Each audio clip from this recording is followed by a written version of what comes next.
የማዳን ስልጣን ይሰጣል። ደቀ መዝሙር ትሆናለህ። በሱ ነው ማዳን የሚቻለው። እነሱ ግን በየጊዜው የሚያስተምሩት የትም ቦታ ላይ ሲዘምሩ አብዛኛው መዝሙሮች ያሉት ስለ መላእክትና ስለ ቅድስት ድንግል ማርያም። ቅድስት ድንግል ማርያምን ሁሌ ስሟን የምጠራው ሰው ነኝ፣ ግን አዳኝ ክርስቶስ ነው እያልኩ ነው። ለምን መጣ ብለህ ብትጠይቅ የሚመልስልህ የለም። ለምን መጣ? ክርስቶስ ምን ሊያደርግ መጣ? እሷ የምታድን ከሆነ ተወልዳለች። ኦልሬዲ ምድር ላይ ነው ያለችው፣ ምድር ላይ እየኖረች ነው። እሷ አዳኝ ከነበረች ክርስቶስ ምን አስመጣ? ይህንን እንኳን የሚመልስልህ የለም። ለምን መጣ? ፎዋር ሪዝን መልስ የለም። ስለዚህ አሁንም ልላችሁ የምፈልገው ምንድን ነው፣ የኦርቶዶክስ ተረት ተረት የሚያነቡ አባቶችን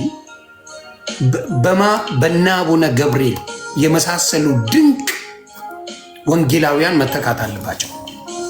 እነዘበነ የሚባሉ ኦርቶዶክስ መባሉ ራሱ ያማል።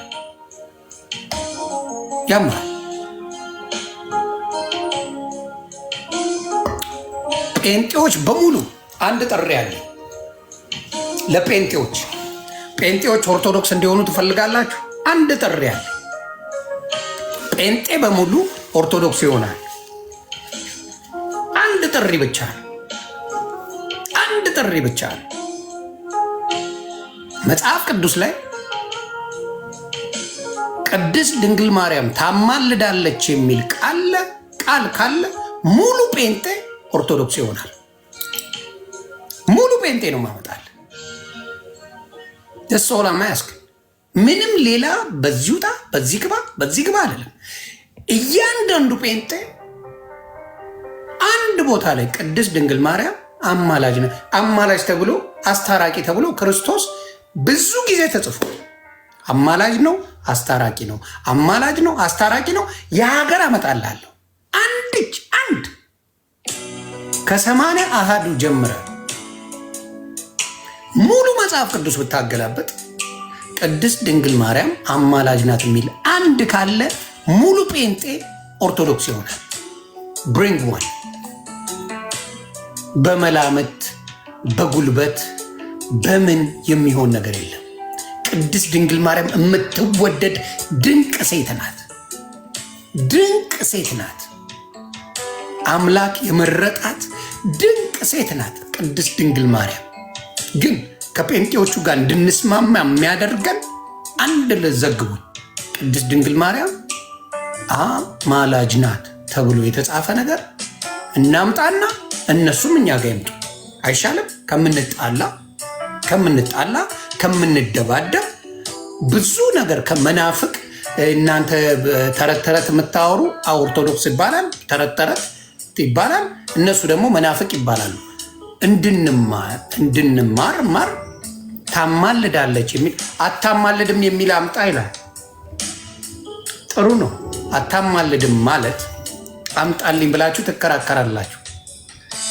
እሱን ብቻ አይደለም የምትከራከሩት። ልንገራችሁ፣ ኦርቶዶክስ የምንከራከረው ቅድስት ድንግል ማርያም አልሞተችም ብላችሁ የምትከራከሩ ናቸው።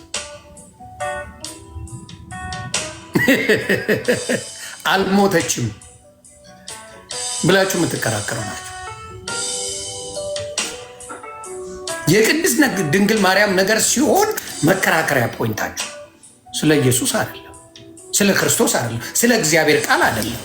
መከራከሪያ ፖይንታችሁ ልንገራችሁ፣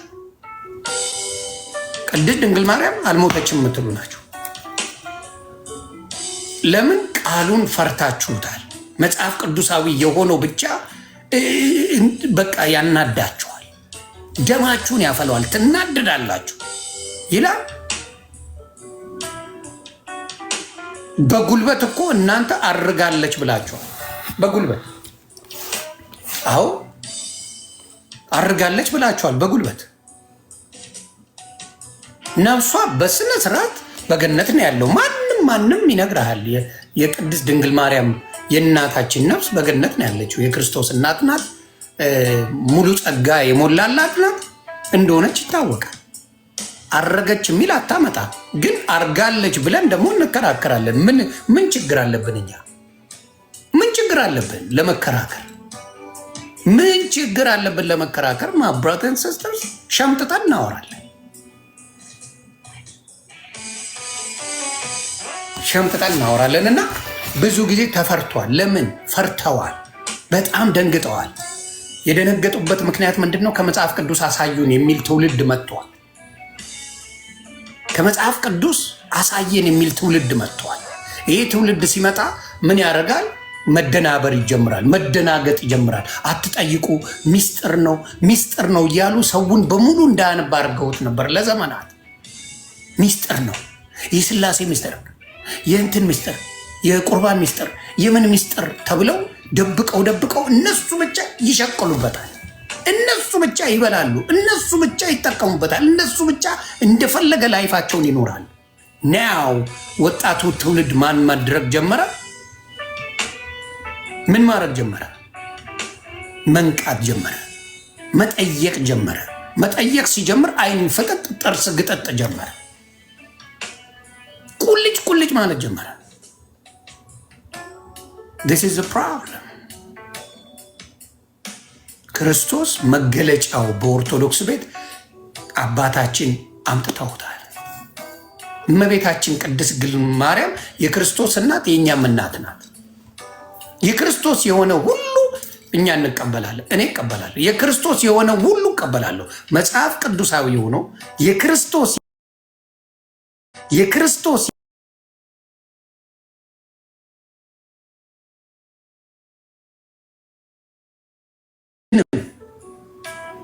የሚጠላ እሷን ጠልቶ ቅድስት ድንግል ማርያምን መጥላት አይቻል፣ መውደድ አለበት።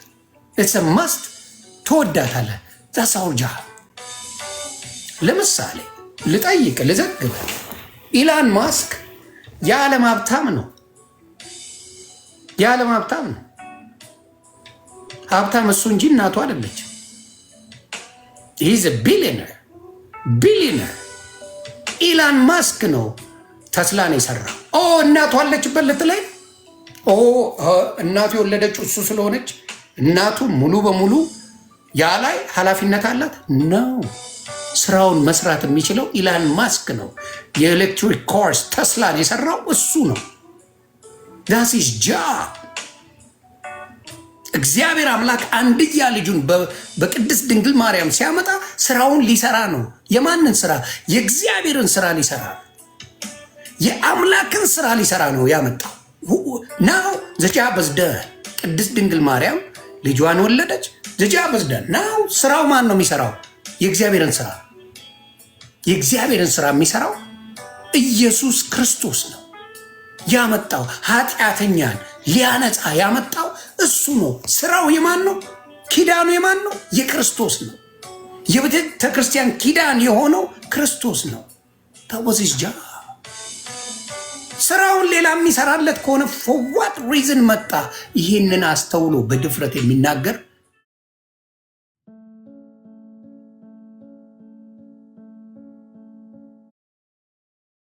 ዋጋ ያስከፍላል። ስለዚህ ኢላን ማስክም ጄፍ ቤዞስ እና ስለ እናትየው የምናውቀው ነገር የለም። በደንብ አድርጋ ነው ያሳደገችው እናቱ። እርግጠኛውን ይናገራለሁ። የጄፍ ቤዞስ እናት፣ የትራምፕ እናት ወራቮ የኢላን ማስክ እናቶች ልጆቻቸውን በደንብ አድርጎ አሳድገዋል። ናው they do their job። ስራቸውን የሚሰሩት እነሱ ናቸው።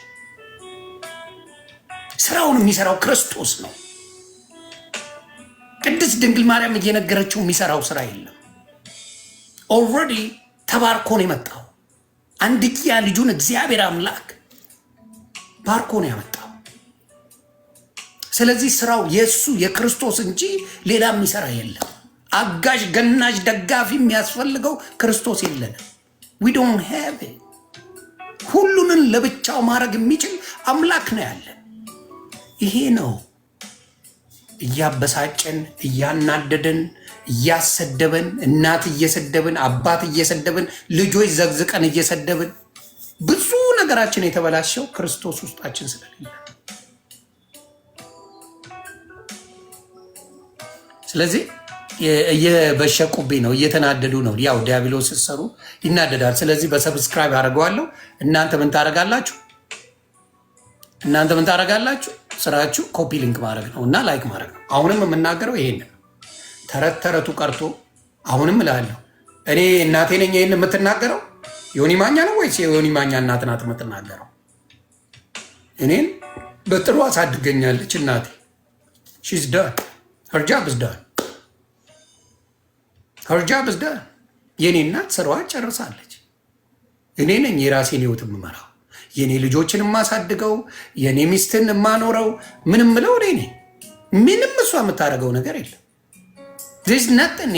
ኢቭን በምድር ብትሄድ ዓለምን ሰማይና ምድርን የፈጠረ አምላክን የአብ ልጅ ሁሉ ማድረግ የሚችልን አጋዥ ገናዥ ያስፈልገዋል ብላችሁ ግግም ያላችሁት እናንተ ናችሁ። ግግም አጋዥ ገናዥ ይፈልጋል፣ ለብቻው ያድናል እያልኩ ነው። የአብ ልጅ ያድናል። ኢየሱስ ጌታ ነው። ሲምፕል። ሁሉንም ይችላል ይችላል። ለምንድን ነው ለክርክር? ይኸው ክርስቶስ ሳምራ ከሲኦል 10,000 ሰው ይዛ ወጣች። 78 ነፍስ የገደለውን አቡነ ምናምን የሚባለው አብሬ ሲኦል እገባለሁ እሱን ገነት ካላስገባው ብለው መጡ። ለምን ይሄን ያህል ተረት ተረት አስፈለገን? እኛ ኦርቶዶክሶች ያስፈልገናል ወይ? ተረት ያስፈልገናል ወይ? ወወዘ ወይዘ ክርስቶስ ብቻውን እንደሚያድን መጽሐፍ ቅዱስ እየተናገረ ብቻው በአብ በቀር በማን በቀር ነው የሚለው። በአብ በቀር ሌላ መድኃኛ የለም።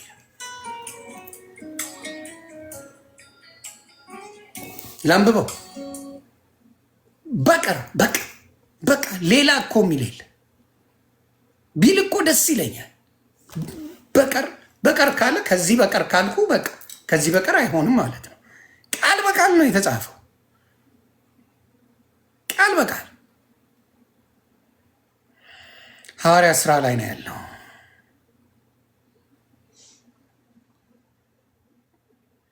ቲንክ 4:12 ይመስለኛል። 4:12 የሐዋርያ ሥራ ምዕራፍ 4 ቁጥር 12 ምን ይላል? መዳን በሌላ በማንም የለም። መዳን በሌላ በማንም የለም። አንደበትን ዘንድ የሚገባን ለሰዎች የተሰጠ ስም ከሰማይ በታች ሌላ የለምና ማንም። ከዚህ በላይ መጽሐፍ ቅዱስ ምን ብሎ ይንገረን? እስቲ ዘግቡ። መጽሐፍ ቅዱስ ነው የሚለው። ዮኒ ማኛ አይደለም፣ ሌላችን አይደለም። እናንተ የምትፈልጉት ሌላ ቲፎዞ፣ ሌላ አጋዥ ትፈልጋላችሁ ፎር ኖ ሪዝን። ሌላው ደግሞ ነግራችኋለሁ። ዮሐንስ 3:16 ላይ በእርሱ የሚያምን ሁሉ የዘላለም ሕይወት እንዲኖረው እንጂ እንዳይጠፋ እግዚአብሔር አንድ ልጁን እስኪሰጥ ድረስ ዓለምን እንዲሁ ወዷል። እንዲሁን የወደደን በስራችን አይደለም። ተወደን አናውቅም። በስራማ ዱቄታም ነን፣ ዱቄታም። በስራ አልተወደድንም። አያችሁ አይደለም? በእርሱ የሚያምን ሁሉ የዘላለም ሕይወት እንዲኖረው እንጂ እንዳይጠፋ እግዚአብሔር አንድያ ልጁን እስኪሰጥ ድረስ እንዲሁ ወዷልና ይላል። እናንተ የምትከራከሩት እኔ የሚያሳዝነኝ ሽንጣችንን ገትረን የኦርቶዶክስ ልጆች ስለ ክርስቶስ እንደዚህ ብንከራከር ወይም ደግሞ ብንናገር ስሜታዊ ብንሆን ደስ ይለኛል። ኦርቶዶክስን ስሜታዊ የሚያደርግን የተጨማመሩት ነገሮች ናቸው።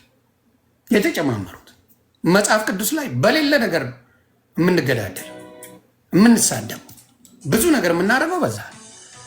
ስለዚህ እጅግ ያሳዝናል። እኔ እስቲ አሁን እንትናን ማግኘት ፈልጋለሁ እንዳልክ የት ነህ? ስለዚህ አሁንም ልንገርህ፣ ክርስቶስ ከበቂ በላይ ነው። አይበቃኝም ካልክ ጨማምር አንተ። ክርስቶስ አብ፣ ወልድ፣ መንፈስ ቅዱስ አይበቃኝም ሌላ ጨምሬ ነው ምድነው ካልክ ይጎሄ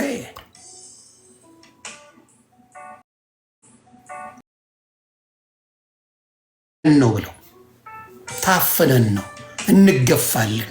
አንተ ግን ግፋ ልጃችን። ታፍነናል። ፈጣሪ ምስክሬ ታፍነናል። እንዳንናገር ተይዘናል። ካልን ስማችን ይጠፋል። እንጀራ እናጣለን።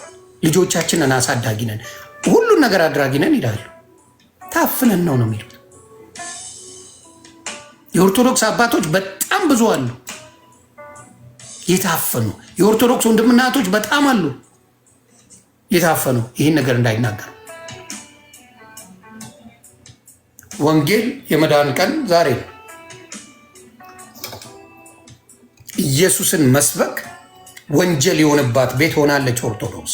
ስለ ኢየሱስ ብቻ ስታወራ ደሙ የሚፈላው የእኛ ቤት ሆኖ ተገኝተዋል። የሚበሽቅብህ፣ የሚበሳጭብህ፣ የሚሰድብህ ኢየሱስ ጌታ ነው ስትል በሌላ የሚበሳጭ አላየሁ። ደሙ ነው የሚፈላው። የተነጠቀ ይመስለዋል። አንተ መናፈቅ ይልሃል እንጂ አሜን የሚል የለም።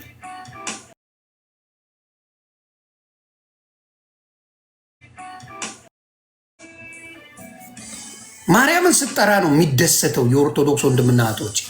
ማርያምን፣ አርሴማን፣ ክርስቶስ ሳምራን ስትጠራ የመቼ ትመቻቸዋል። ኢየሱስ በስሙ ስትጠራው የመብሸቅ ነገር አለና እንዳልክን ብጠሩልኝ ደስ ይለኛል። ባወራ እንዳልክን ጥሩልኝ።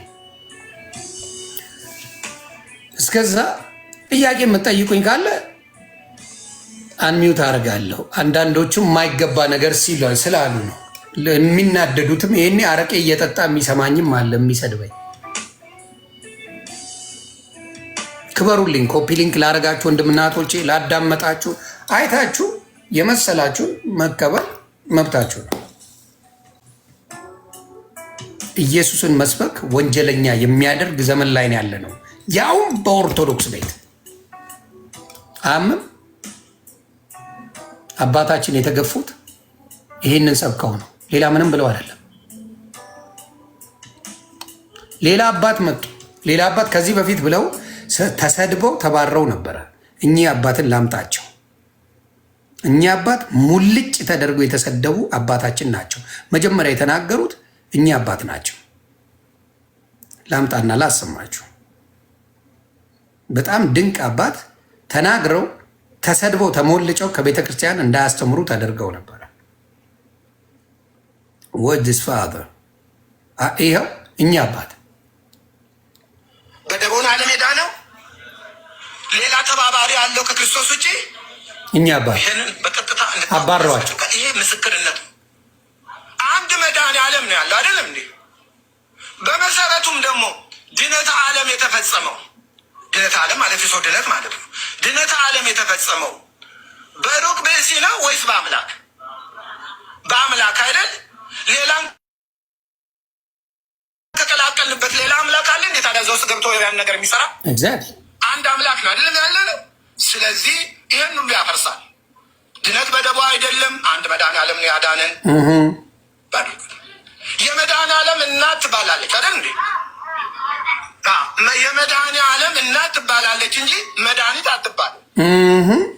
ተግባባን? አያችሁ፣ የመድኃኔ ዓለም እናት ትባላለች እንጂ አምላክ አትባልም። ትክክል። ይህም በቅጡ እንወቀው።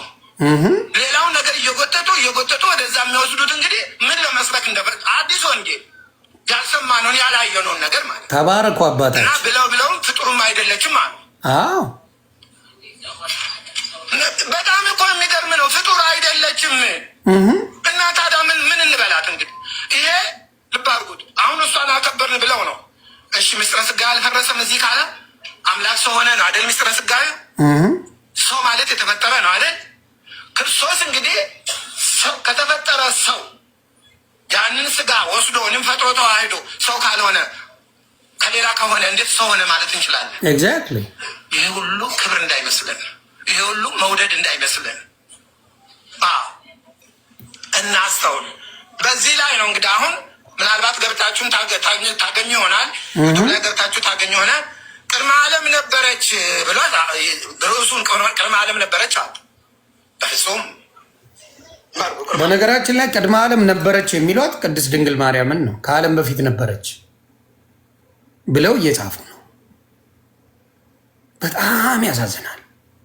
እኚህ አባት እጅግ ይባረኩ። ተባረዋል። በነገራችን ላይ ከኦርቶዶክስ ተባረዋል። አባታችን አባረዋቸው። ዓለም ነበረች። ይህንን ቃለመጠይቅ ተደርጎለት ነው ሊቁ ሲናገር አመጣዋለሁ፣ እናገረዋለሁ። እነሱ በዓለም ነው ያሰራጩት እና ምን ተደረገ? ስለዚህ ማብራሪያ እንዲሰጡ ቀረቡና እግዚአብሔር ሰማይና ምድርን መጀመሪያ ፈጠረና አለ። ከዛ በኋላ ለሚካኤል ስዕለ ማርያም ስሎ አሳየው። ጌታ ስዕለ ማርያም ስሎ ከዛ በኋላ ይኸው ልጅን ያት ብሎ አሳየው። ከዚህ በኋላ አዳምን ደግሞ እንዲህ አሳየው አለ። ገና ከመስራቱ በፊት ይህ ሁሉ ተረት አይደል? ዛሬ ያለውን እምነት ያለውን ትክክለኛውን መቀበል ዓለሙ እየተንገዳገደ ያለ የሌለ ነገር ይነገራል። ይህም በዓለም ላይ አሰራጭ በኢትዮጵያ ኦርቶዶክስ ተዋሕዶ ቤተክርስቲያን። ከዛ በኋላ ምን አለ ደግሞ እያማከረ ነው፣ ሚካኤልን እያማከረ ነው የሚሰራው ጌታ። ይህልኝ እኛ ሌሎቹን መናፍቃን ሌሎቹን እንዲህ ናቸው እንላለን። በእኛው ዘንድ ብዙ መናፍቃን አሉ። ታንኪዩ አባታችን ሰባኪዎች አሉ። እኔ ከነ ማስረጃው ይዤዋለሁ። እናንተ ማየት ገብታችሁ ማየት ትችላላችሁ። ዩቱብ እንሰጣችኋለሁ። እዩት፣ ስሙት። በዚህም ላይ ይህንን ስታዩ ቤተክርስቲያኒቷ ምንም ታዛቢ የሌላት ምንም ተቆርቋሪ የሌላት ዝም ብሎ የመርዝ በለዋ ላይ ሲለቀቅባት ሀይ የሚል ክፍል እንደሌለ ነው የሚያሳየው። እንዲማ ጠባቂዎች ቢኖሩ ይህ ሁሉ ጳጳስ እያለ ምን ማድረግ ነው? እንዴት እናገራለን? እንዴት እናገራለን? ታሰራጩ ማለት ይችሉ ነበር። እና ከዛ በኋላ ሚካኤልን ሲያማክር ሚካኤል ደግሞ ምን አለ? እርሷ እስከምትቀር አለ ሚካኤል ሀሳብ ሲሰጥ ማለት ነው። እርሷ ከምትቀር ምን ይሆን? ይሄንን ፍጠረው። የትኛውን? አዳምን። ወይ ጉድ! በጣም ያሳዝናል። በጣም እሺ፣ ምን እንመልሳለን? እንዲህ ብላችሁ ትሰብካላችሁ እናንተ ሐሰተኞች። እግዚአብሔር ጋር ተማክራችኋል ነበራችሁ ወይ? የታያችሁት? ለዚህ ማስረጃችሁ ምንድን ነው ብለን ብንጠየቅ ምንድን ነው የምንመልሰው? ዝም ብዬ ኦርቶዶክስ ነኝ ብዬ ነጠላ ለብሼ ቤተክርስቲያን መምጣቱ አይደለም ነገሩ። ምንድን ነው የሚመልሰው? ለዚህ ማነው ለዚህ ኃላፊነቱን ወስዶ ይሄን ነገር መልስ የሚሰጠው? እና ከዛም በኋላ ምን አለ? በል እንግዲህ ይችን ስዕል እሱንም እሷ ከምትቀር እሱን እፈጥረዋለሁ። አዳምን ይፈጥራል ማለት እሷ ከምትቀር እፈጥረዋለሁ። እስከዛ ድረስ በሚካኤል ክንፍ ላይ ትቀመጥ። ይኸውልኝ፣ ይሄ በአደባባይ ነው፣ ገብታችሁ ማየት ትችላላችሁ። አስፈላጊ ከሆነ ይሰጣችኋለሁ። ሁላችሁ ዩቱብ ላይ ገብታችሁታል። ለ5500 ዘመን በሚካኤል ክንፍ ላይ ነበረች። ማናት እርሷ? እንዲህ አይነት የሚቀለድባት ቤተክርስቲያን እመቤታችን አዳም ከመፈጠሩ በፊት በሚካኤል ክንፍ ላይ እስከዛ አዳም ተፈጥሮ እስኪቆይ ለ5000 ምናምን ዘመን የሚል መጽሐፍ አለ። ምናምን ተቀምጣ ነበር። እንደዚህ ብለው ነው የሚዋሹት። የክርስቶስን ስራ ማርያምን ከፈጣሪ በላይ አድርገው ነው የሚሰብኩት። ይሄው አባታችን ነው የሚያጋልጡት። ይሄን ሪከርድ እያደረጋችሁ አሰሙልኝ በደንብ ይኸውልኝ። እግዚአብሔር ይገስጻችሁ። ሌላ ምለው የለም። እንዲህ አይነት ጨዋታ የሚጫወቱባት ቤተክርስቲያን ግን ይሄ ሁሉ ከጊዜ በኋላ ይመጣብን ነው። አባቶቻችን በደማቸው ነው ያቆዩት። እዛ እንደ ኩሬ ውሃ ከማንም ሳትደርስ ተከብባ ሀገሯንም ሳታስደፍር ሃይማኖቷን ሳትደፈር ነበር። ዛሬ ግን ሁሉም ሰው እንደፈለገ የሚናኝባት ሀገሪቷም ያው እንደምታውቁት ሆናለች። ሃይማኖቱም እንዲህ እየሆነ ነው ያለው። እኔ ከዚህ በፊት አንዱ ሚካኤልና ዲያብሎስ ተዋጉና ሚካኤል የእመቤታችንን ስዕልና መስቀል ይዞ ዲያብሎስን አሸነፈ ብሎ ሰበከ። እሱም ዩቱብ ላይ አለ ነገር አልኩኝ። እኔ ለጊዜው ልጆቹን ሰጥቼ እዩት፣ ይሄን ነገር ይሄ ስህተት ነው እንዴ! ገና ሚካኤልና ዲያብሎስ የተሻረው እኮ ገና በዕለተ ፍጥረት ነው እኮ። ትክክል። አሁን በዛን ሰዓት መስቀል ነበረ? እመቤታችንስ ነበረች? እንዲህ ብሎ እሱ ሰብኮ ሆኖ እንዲህ የሚለው ብዬ መቼም የማይቀረው ነገር የለም ብለን አለፍ ነው። መቼም ለጊዜ ምን ማድረግ እንችላለን? ከዚህ ያለፈ ምን ማድረግ? ለካ ምንጩ እዚህ ይኖረዋል። ሊቁ ጋር ነው ምንጩ ያለው። ምንጩን አሁን ደግሞ ትልቁን አገኘሁት ማለት ነው። ይባስ እሱስ ስዕሉም እመቤታችንን ስዕልና መስቀል ይዞ ዲያብሎስን አሸነፈ። ይህንን ብቻ ነው የተናገረው። ይህም ቢሆን ስህተት ነው። ይሄኛው ደግሞ ትልቁ ደግሞ ምን አለ? ሚካኤልን አማካሪ መልአከ ምክሩ ይባል። እንደው ለመሆኑ እግዚአብሔር ከሰው ጋር እየተመካከረ ነው? ስነ ፍጥረት የሚፈጥረው ማን አማከረ?